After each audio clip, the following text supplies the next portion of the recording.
जोहार दोस्तों, मैं हूं दिनेश। आज मैं इस वीडियो के माध्यम से झारखंड के सभी नागरिकों को थोड़ी जागरूक करने की कोशिश करूंगा।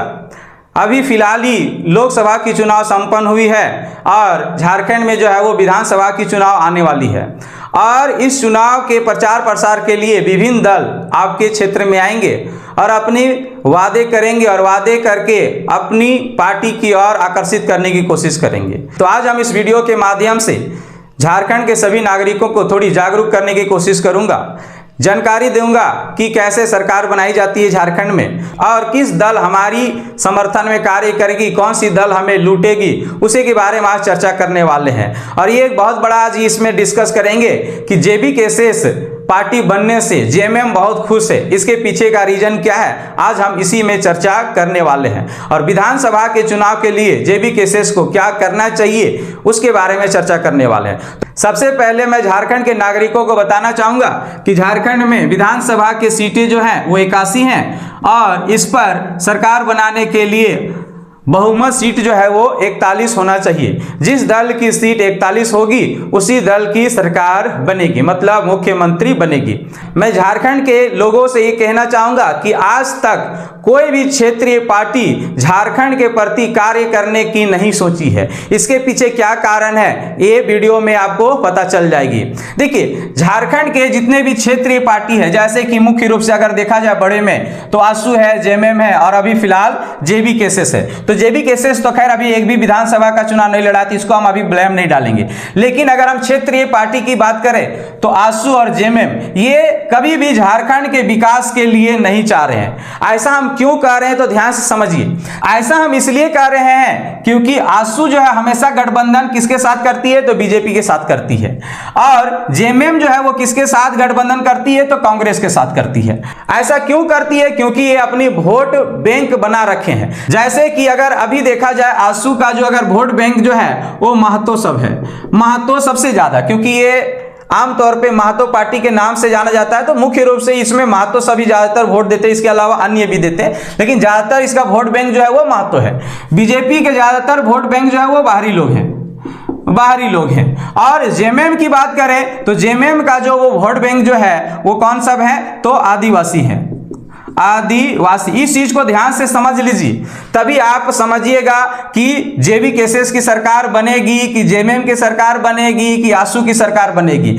आज जो मैं बताने जा रहा हूं जो आंकड़ा वो झारखंड के तमाम नागरिकों को जानना बहुत जरूरी है। इसी आंकड़े से जो है वो सरकार बनाई जाती है। हमें जो है वो राजनीतिक दलों के जैसा सोचना पड़ेगा कि इन लोग क्या सोचती है, इन लोग क्या सोचकर हम ऐसी गठबंधन करती है, ऐसी सोचना पड़ेगा। तब जाके हमें इसके विचारों को, भावनाओं को समझ पाएंगे, तब जाके हम लोग उसे वोट दें और जिताएं। तब हमें समझ में आएगा कि किसकी बात में दम है। जेएमएम का वोट बैंक कौन है तो आदिवासी लोग हैं और कांग्रेस का जो है वो झारखंड के मुस्लिम एवं बाहरी मुस्लिम है ना, मुस्लिम प्लस बाहरी, तो बाहरी मुस्लिम है ना, बाहरी मुस्लिम है, तो ये इसकी वोट बैंक है। कांग्रेस की वोट बैंक है मुस्लिम समाज और आदिवासी का मुख्य रूप से जो है असरी। जेएमएम का जो है वो वोट बैंक जो है वो आदिवासी है, आसू का महतो है और बीजेपी का बाहरी लोग। अब देखेंगे कि आप लोग हमेशा देखे होंगे कि आसू और बीजेपी का गठबंधन टूट जाती है लेकिन जेएमएम और कांग्रेस के नहीं टूटती है। ऐसा हम क्यों कह रहे हैं तो ध्यान से समझिए बात को। आदिवासी जो है वो हमेशा फिक्स है, इन लोग को समझाने की जरूरत नहीं होता है। आदिवासी जो है वो फिक्स किसको वोट देते हैं तो जेएमएम को ही देते हैं। काहे ना, जेएमएम इन लोग का घर बेच दे चाहे कुछ कर दे, इन लोग जेएमएम को ही देंगे क्योंकि लोग जानते हैं कि आदिवासी को जो रक्षा करेगा वो जेएमएम ही कर सकता है, या तो बनाएगा चाहे बिगाड़ेगा जेएमएम ही कर सकता है। इसीलिए इन लोग आमतौर पर जेएमएम को देते हैं क्योंकि झारखंड में आमतौर पर जातिवाद पर ज्यादा वोट चलती है, तो आदिवासी सब आमतौर पर जेएमएम को देते हैं। इन लोग को समझाने की जरूरत नहीं है, इन लोग का फिक्स वोट होती है जेएमएम। हाँ, 100 में से 10-12 ही ऐसे होंगे जो दूसरे यहां चले जाते हैं। कांग्रेस वाले को मुस्लिम समाज को समझाने की जरूरत नहीं है। इन लोग फिक्स है, पैदा होता है हाथे में मारेगा, कांग्रेस में मारेगा, चाहे कुछ कांग्रेस कुछ करे या ना करे, कांग्रेस में मारेगा। इसके पीछे भी बहुत बड़ा रीजन है। कांग्रेस हमेशा जो है वो मुस्लिम साम्राज्य के लिए जो है वो कार्य करती है, इसके पक्ष में बोलती है। तो इन लोग का भी सोच ठीक ही है, सब कोई अपने अपने विचार के अकॉर्डिंग जो है वो वोट देती है। तो इन दोनों का वोट जो है वो फिक्स है, जेएमएम का आदिवासी और कांग्रेस का मुस्लिम। इन सबको कितनों पैसा दे दो, खास करके ये कांग्रेस वाले सबको पैसा लेके भी आपको वोट नहीं देंगे, कितनों भी आप इसको समझा दे, इसका घर में जाके थरिया बर्तन कहने दो फिर भी इन लोग क्या करेंगे, मुस्लिम जो है वो कांग्रेस का ही वोट देंगे। तो ये दोनों का फिक्स है, इसीलिए दोनों जो है वो जल्दी गठबंधन नहीं तोड़ते हैं। रीजन क्या है तो आप समझ गए। कुछ समय पहले हम एक प्रश्न बोले थे कि जेबी केसेस बनने से जेएमएम सबसे ज्यादा खुश क्यों? क्योंकि देखिए जेएमएम और कांग्रेस का जो टक्कर होती है वो आसू और बीजेपी के बीच में होती है, ठीक है। मतलब कि ये दोनों एक साथ और ये दोनों एक साथ, ये दो एक आपस में लड़ते हैं। अब जेबी केसेस बन गया है, तो जेबी केसेस में का भी अध्यक्ष कौन है? अध्यक्ष है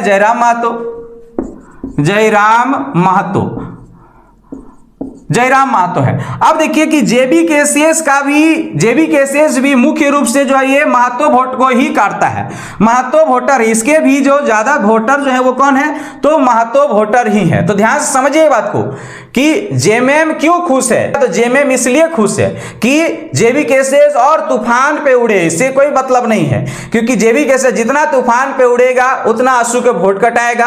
आदिवासी वोट इसे मिलने जाना नहीं है जेबी केसेस को, और मुस्लिम वोट भी इसे मिलने जाने वाला नहीं है। इसीलिए लोग बहुत खुश है और निश्चित में है। अगर ऐसा ही सिचुएशन रहा तो फिर से देखिएगा यहां पर ही जेएमएम का ही सरकार बनेगी और फिर कुछ कार्य नहीं करेगा। इसके पीछे भी बहुत बड़ा कारण है कि जेएमएम क्षेत्रीय पार्टी है, तो फिर ये झारखंड के प्रति क्यों नहीं काम करते। देखिए जब भी झारखंड में चाहे आसू और बीजेपी गठबंधन सरकार बने या जेएमएम और कांग्रेस सरकार बने, ये कभी भी झारखंड के क्षेत्रीय लोगों के लिए कार्य नहीं करेंगे। इसके पीछे रीजन है बहुत बड़ा क्योंकि देखिए कोई भी हम बताएं क्या कि कोई भी सरकार बनाने के लिए 41 सीट चाहिए। अब मान लेते हैं कि जेएमएम 26 सीट लाया अभी और बाकी सीटें किसके हैं? तो कांग्रेस के हैं। और झारखंड के जो है वो विधानसभा में जो है, विधानसभा में कोई भी बिल आती है, कोई भी विधेयक आता है, तो उसे पास करने के लिए एक साधारण बहुमत देखा जाए तो 41 समर्थन होना चाहिए, समझे ना। और अगर मान लेते हैं कि झारखंड के लिए अगर जेएमएम कुछ करना भी चाहती होगी, कुछ बिल लाता होगा, तो इसके समर्थन में मात्र कितने हैं? तो 26 ही है ना। 26 ही विधायक जो है वो इसके समर्थन में है, बाकी किसके समर्थन में है? तो कांग्रेस के। तो अगर कुछ ऐसे विधेयक लाया जो कांग्रेस के मतलब मुस्लिम समाज को नुकसान पहुंचाएगा और आदिवासी या झारखंड के लोगों को जो है वो बेनिफिट पहुंचाएगा, तो इसके जो दल होंगे वो समर्थन नहीं करेंगे, और समर्थन नहीं करेंगे तो विधेयक पास नहीं होगा, क्योंकि विधेयक पास करने के लिए कितना वोट चाहिए? तो 41 वोट चाहिए। तो समझिए बात को कि जेएमएम भी चाहती है कि झारखंड के लोगों के लिए कुछ कार्य करे, लेकिन ये मजबूर है क्योंकि इसके पास बहुमत नहीं है। और झारखंड में जब तक बहुमत पार्टी नहीं आएगी झारखंड का कुछ नहीं हो सकता, ये लिख के रख लीजिए। क्योंकि ये अगर आसू का अगर आता है, समझे ना, आसू का आता है तो बीजेपी बाहर का है, तो अगर आसू कुछ विधेयक लाएगा तो बीजेपी समर्थन नहीं करेगा। और अगर जेएमएम और कांग्रेस की सरकार बनती है तो जेएमएम कुछ लाएगा तो कांग्रेस समर्थन नहीं करेगी। तो अगर देखा जाए तो जेएमएम और आसू झारखंड के लिए कुछ करना चाहते हैं, लेकिन ये जिसके साथ हैं वो नहीं करना चाहते हैं। और अगर इनडायरेक्टली देखा जाए तो झारखंड का क्षेत्रीय पार्टी चाहे आसू हो चाहे जेएमएम हो, ये भी झारखंड के लोगों के लिए कुछ करना नहीं चाहते हैं। इसीलिए तो ये इन लोगों से गठबंधन किए हैं, ऐसे लोगों से गठबंधन किए हैं जो कोई विधेयक पास नहीं हो पाएगा आमतौर पे झारखंड के खास नागरिकों के लिए। और यही कारण है कि झारखंड धीरे धीरे दबता जा रहा है, कोई ठोस विधेयक झारखंड के लिए नहीं आ रही है। अब मेरे विचार से झारखंड को विकास करने के लिए क्या करना चाहिए वो ध्यान दें। मेरे विचार, जहां तक अगर मेरी बात से आप लोग सहमत होंगे तो आप लोग कमेंट में जरूर लिखेंगे कि हाँ सर आपके विचार से हम सहमत हैं, और विचार से सहमत नहीं होगा तो आप नो लिख दीजिएगा, केवल हम समझ जाएंगे। अब झारखंड का विकास कैसे होगा, ये बहुत बड़ा सवाल है। तो इसके पीछे मेरी अगर देखा जा रहा है तो कैसे ये बन सकता है, क्योंकि जेएमएम कांग्रेस के बनेगा तो झारखंड का कुछ रोजगार नहीं होने वाला है, आजसू बीजेपी बनेगा तो भी झारखंड में कोई विकास नहीं होने वाला। तो इस कंडीशन में एक ही रास्ता है कि क्या करे, तो क्षेत्रीय पार्टी जो है ना, क्षेत्र पार्टी पर इस पर पहल करना पड़ेगा। देखिए अभी जैसा सिचुएशन चल रहा है वो जेएमएम और कांग्रेस कभी भी अलग नहीं हो सकते हैं। तो ये तो फिक्स है कि इस चुनाव में जेएमएम और कांग्रेस गठबंधन से ही लड़ेंगे। तो अब करना क्या होगा, तो मेरे विचार से जेबी केसेस को और आजसू पार्टी को जो है वो दोनों को मिलकर लड़ना पड़ेगा।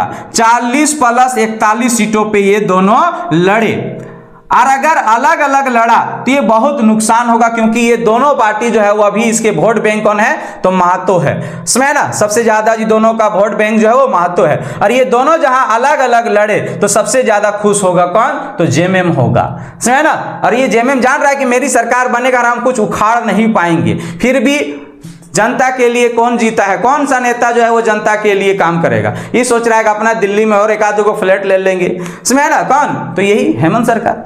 तो ये इस चीज को समझिए कि क्यों नहीं झारखंड के प्रति 1932 सवाल ये भी उठाया था, लेकिन ये बिल क्यों नहीं पास हुआ। हमेशा ब्लेम कर देता है विपक्ष वाले पे, विपक्ष वाले नहीं, विपक्ष वाला क्या करेगा जी, आपका सरकार है यहाँ पर ही, आपका बहुमत 41 होगा तो पास हो जाएगा, विपक्ष क्या कबाड़ के रखा आपको।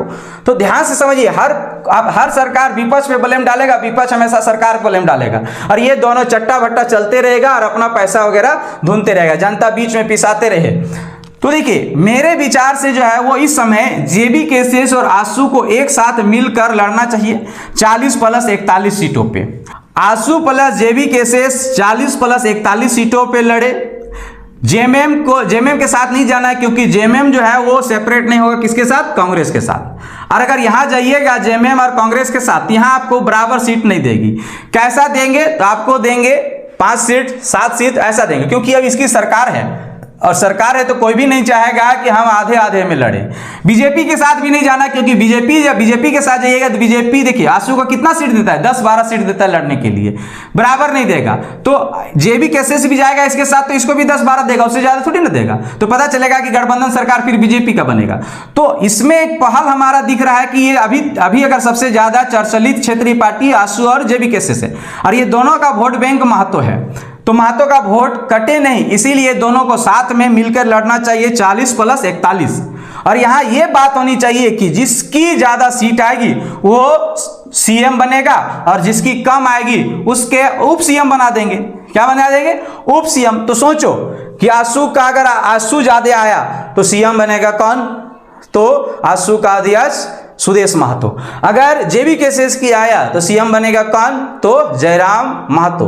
तो सोचो कि अब झारखंड का क्षेत्रीय बहुमत सरकार बनेगी, क्षेत्रीय बहुमत सरकार। अब क्षेत्रीय बहुमत सरकार बनेगी तो ये क्या करेंगे, तो ये क्षेत्रीय के लिए कार्य करेंगे। जैसे 1932 की खतियान लाएंगे तो इस पर कोई बाधा नहीं पहुंचाएगा, ना ही जेएमएम वाला ना ही आजसू वाला इस पर बाधा डालेगी, और ना ही जेबी केसेस वाला बाधा डालेगी। तो तुरंत ये बिल क्या हो जाएगा, पास हो जाएगा।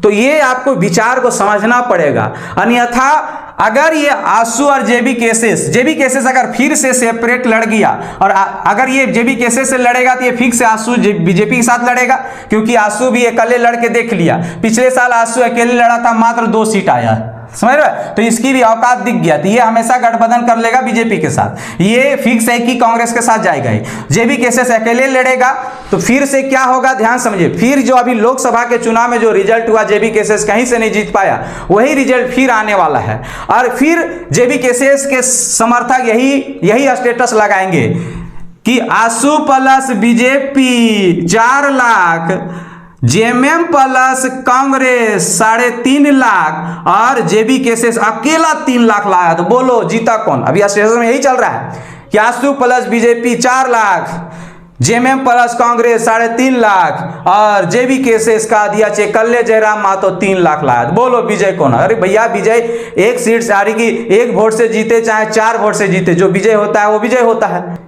वो स्टेटस फिर से दोबारा विधानसभा के बाद लगाना ना पड़े, इसीलिए समझदारी इसी में है कि ये दोनों क्षेत्रीय पार्टी एक साथ लड़े और यही 40+41 सीट में लड़े। अगर अगर आसू और जेबी केसेस इन रेशियो में लड़ता है, अगर मान लेते हैं इनमें से ये लोग 30 सीट भी ले आया और बीजेपी मान लेते हैं कि 10-12 ये भी ला ही लेगा, मान लेते हैं कि 11 सीट ये लाया, तो बीजेपी ऑब्वियसली किसके साथ गठबंधन करेगा? इसके साथ तो करेगा नहीं, कांग्रेस के साथ करेगा नहीं, जेएमएम के साथ करेगा नहीं, तो ये किसके साथ करेगा? क्यों दोनों ही गठबंधन लड़े हुए थे, ये सब तो अपना बनाएंगे, तो ये बीजेपी किस पे कर देगा? तो बीजेपी आमतौर पे यहीं पे करेगा, है ना, बीजेपी जो है यहीं पे कर देगा और इस तरह से सरकार बन जाएगी। अब इसकी सदस्यता कम है तो ये तो बोलेगा नहीं कि हमारी सरकार रहेगा, हमारा सीएम रहेगा, तो ऐसा बोलेगा नहीं, तो ये दोनों आपस में डिसाइड कर लेंगे कौन सीएम बनेगा।